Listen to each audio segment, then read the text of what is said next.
All right, ready to dive into some seriously fascinating heists today. Oh, yeah. We're talking about the kind of audacious robberies Mm, that make you wonder, how do they even pull that off? right.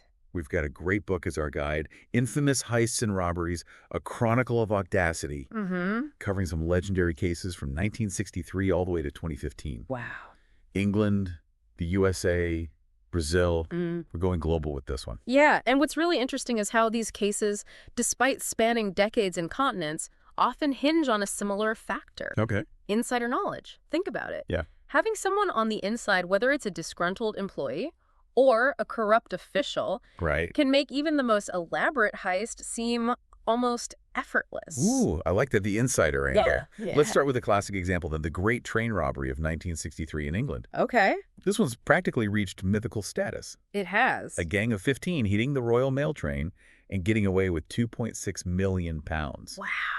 That's like 50 million in today's money. Crazy. Seriously, that's multiple lottery wins in one go. Yeah, they did it by exploiting their inside knowledge. Oh, really? They had a former postal worker on the team who knew the train's schedule and even how to rig the signals to stop it at the perfect spot. Clever, but didn't they get caught eventually? They did. Ah. And it's often those small details that trip these guys up. They left fingerprints and some even carelessly spent the stolen money attracting attention. Right.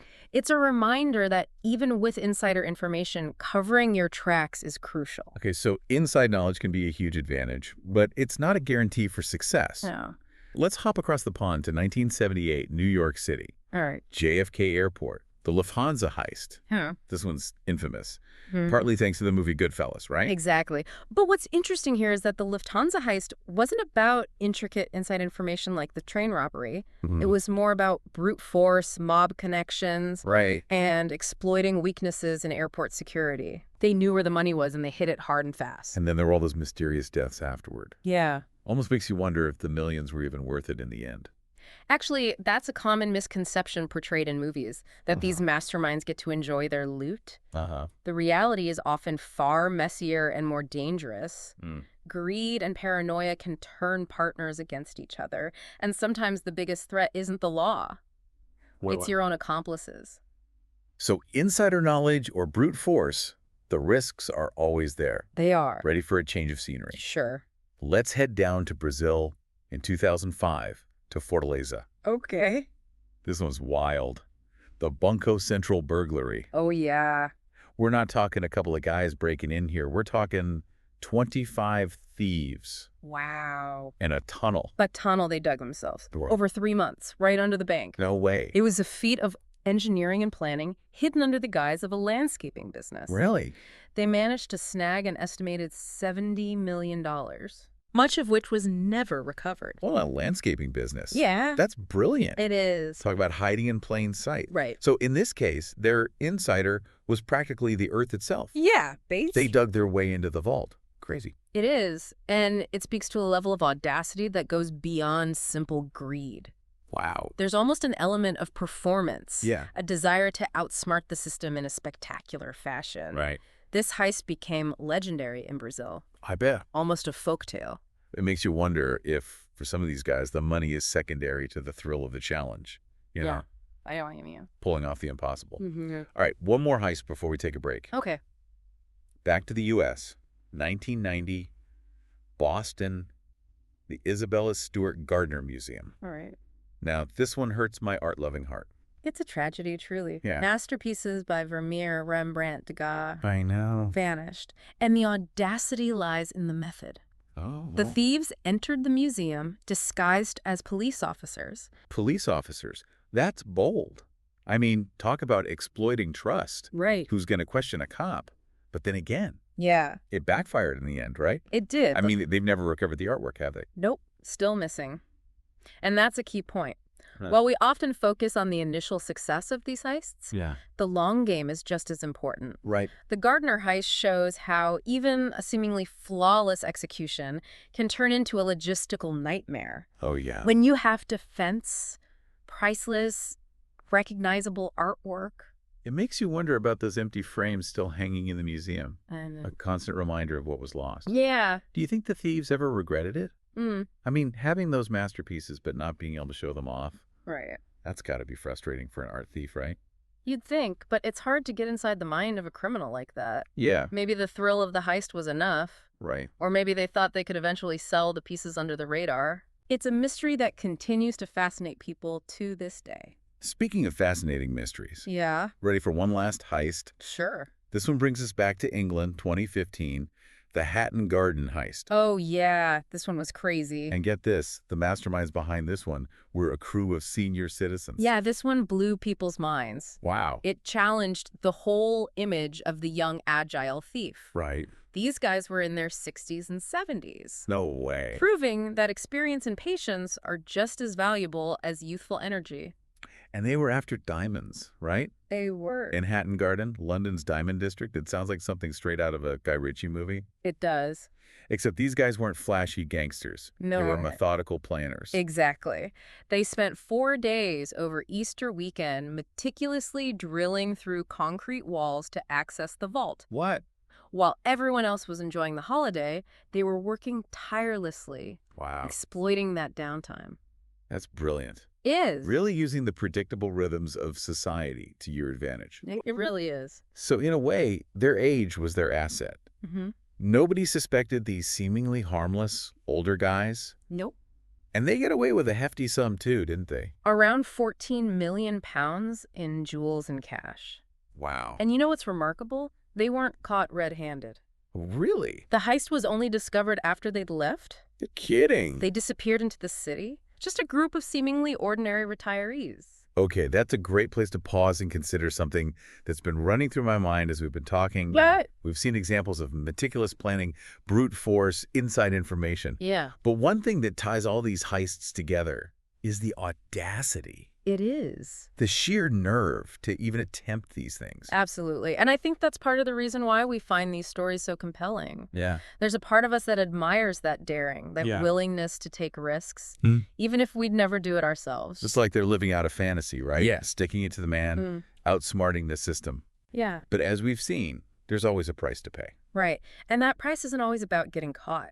Oh, really? Sometimes it's the paranoia, the betrayals, the knowledge that you're living on borrowed time. It's the weight of the secret, the fear of being exposed. So we're drawn to the thrill, the ingenuity. Yeah. But we also recognize the darker side. Mm-hmm. It's a complex mix of emotions, isn't it? It is. And I think it's important to remember that these aren't just stories. Right. They're real events with real victims. Yeah. Businesses, museums, individuals, they all suffer losses, I know. both financial and emotional. That's true. We can't forget that human cost while we're marveling at the audacity of the crime. Absolutely. It's about finding that balance. Yeah. Appreciating the craft, the daring, but never losing sight of the impact. Mm-hmm. Okay, ready to wrap up this heist marathon. Let's do it. We've covered a lot of ground, We have. from trains to tunnels to art museums. And we've seen how insider knowledge can be a game changer. Right. How brute force can sometimes win. Yeah. And how even the most meticulous plans can unravel. It's true. But what's the big takeaway here for our listeners? I think it's this, the allure of the perfect crime is a powerful thing. It captures our imaginations, Right. makes us question security systems, Yeah. and even makes us root for the underdog, I know, right? even when the underdog is breaking the law. So are we saying crime does pay?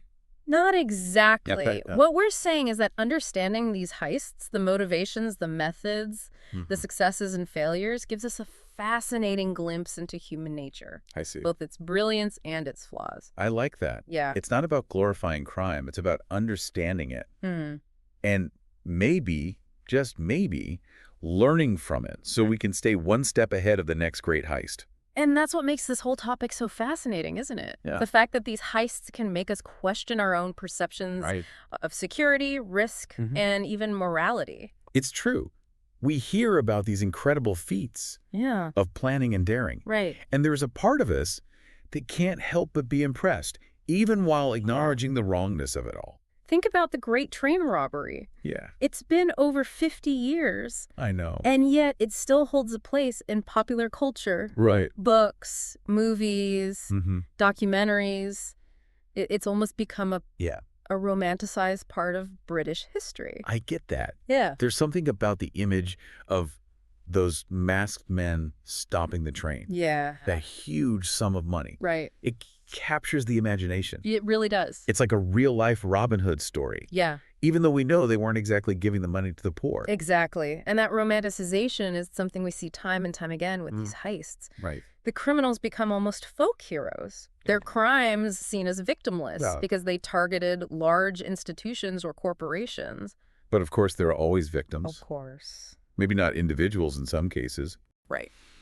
But businesses, insurance companies, even taxpayers ultimately bear the cost of these crimes. Right. It's crucial to remember that context. Yeah. The money stolen, the art vanished. It all represents a loss. It does. For someone, somewhere. Yeah. And that's something that often gets lost I know. in the glamorized retellings. So how do we reconcile those two sides? The fascination with the crime Right.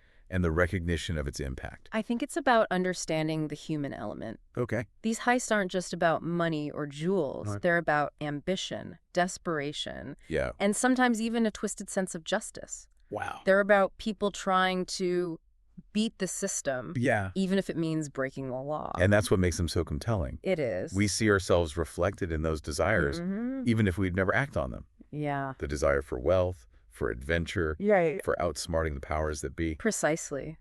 And by studying these cases, we can learn a lot. Right. Not just about security and criminal psychology, but about ourselves. Yeah. Our own vulnerabilities, our own moral compass. Right. And our fascination with the line between right and wrong. So as we wrap up our deep dive into these audacious heists, what's the one thing you'd like our listeners to walk away with today? I'd say this the next time you hear about a heist. Okay. Don't just focus on the sensational